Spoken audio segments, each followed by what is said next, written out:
औरंगजेब के शासनकाल को आप कैसे देखते हैं? औरंगजेब के शासनकाल को विवाद चल रहा है। देखिए, जिस तरीके से बिना मतलब के इस विवाद की शुरुआत की गई है, हर कोई जो इतिहास का जानकार है वो जानता है कि उस दौर में औरंगजेब के शासनकाल में क्या क्या घटनाएं घटी थी, कैसी कैसी यातनाएं दी जाती थी, उनके खुद के संबंध अपने ही परिवार के लोगों के साथ क्या थे, कैसे थे।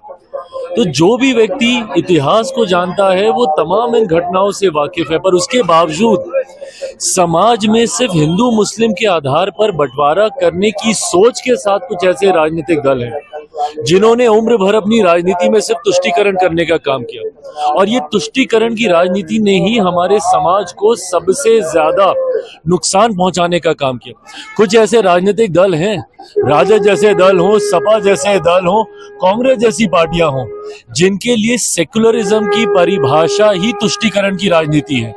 एक धर्म विशेष के लोगों की वाहवाही करते रहो, उनकी गलतियों के ऊपर भी पर्दा डालते रहो, और अगर आप उनके लिए ही कुछ करेंगे तभी आप सेक्युलर हैं। अगर समाज के एक बड़े वर्ग की अगर आप इच्छाओं को या उनकी आस्था को अगर आप सम्मान देते हैं तो ये सांप्रदायिकता हो जाती है। पर आपका सेक्युलरिज्म तब ठीक रहता है अगर आप एक धर्म विशेष के लोगों की गलतियों पर भी पर्दा डालें और उनकी वाहवाही करें, तो ये सेक्युलरिज्म है। इसी सोच के साथ लंबे समय तक ये राजनीतिक दल, बिहार में राजद जैसी पार्टियां, उत्तर प्रदेश में सपा जैसी पार्टियां और केंद्र में कांग्रेस जैसी पार्टियों ने सिर्फ हिंदू मुस्लिम कर करके तुष्टीकरण की राजनीति कर करके हमारे देश, हमारे समाज, हमारे प्रदेश का सिर्फ अहित करने का काम किया। सपा नेता को जेल में डालने की बात कहा जाए, क्या सच में जेल में डाल देना चाहिए सपा नेता को औरंगजेब के समर्थन? भाई, मुझे नहीं पता कि जेल में डालने का इसके लिए कोई प्रावधान है कि नहीं है, पर अभिव्यक्ति की आजादी का मतलब कतई ये नहीं है कि आप कुछ भी कहे जाएं और उसके ऊपर लोग खामोश बैठे रहें। इस तरीके की भाषा का इस्तेमाल करना है, इस तरीके के शासनकाल का महिमा मंडल करना, और वो भी किसके सामने आप कर रहे हैं?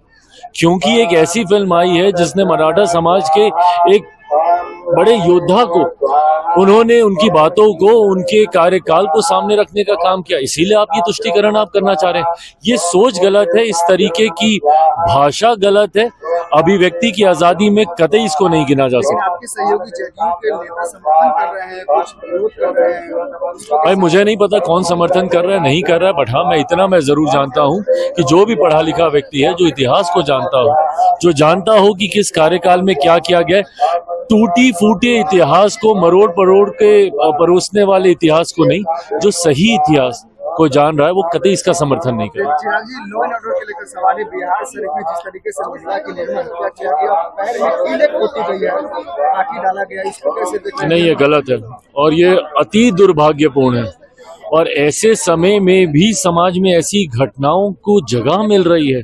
मतलब वो मानसिकता सोचिए, वो कितनी विकृत मानसिकता है कि इस तरीके की घटना को आप अंजाम दे रहे हैं। दुख मुझे इस बात का है कि हम लोग के रहते हुए इस तरीके की घटना हो रही है, पर हाँ, इतना मैं जरूर विश्वास दिलाऊंगा कि सरकार भी हमारी इसको लेकर पूरी तरीके से चिंतित है। दोषियों को सख्त से सख्त, कड़ी से कड़ी सजा दी जाएगी ताकि भविष्य में कोई इस तरीके की घटना को अंजाम देने से पहले कम से कम डरे।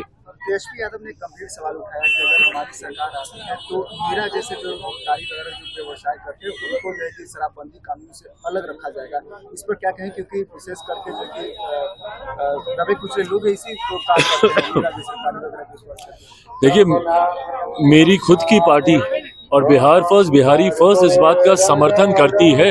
हम लोगों ने हमेशा से कहा है कि जो नीरा है, ताड़ी है, उसको कतई आप अल्कोहल के अंदर आप नहीं ला सकते हैं, क्योंकि ये प्राकृतिक पदार्थ है। इस बात की पैरवी हमारी पार्टी भी करती रही है, गठबंधन के भीतर भी हम लोगों ने इस बात को रखने का हम लोगों ने कार्य किया है, और मैं मानता हूं कि कल को जब बिहार फर्स्ट, बिहारी फर्स्ट के समर्थन की भी सरकार आती है, हम लोग भी नीरा, ताड़ी और एक बड़ा समुदाय जो इस व्यवसाय के साथ पीढ़ी दर पीढ़ी जुड़ा हुआ है, उनके बातों को, उनकी सोच को सम्मान देने की जरूरत है। प्राकृतिक पदार्थ को कतई अल्कोहल की श्रेणी में नहीं लाया जा सकता।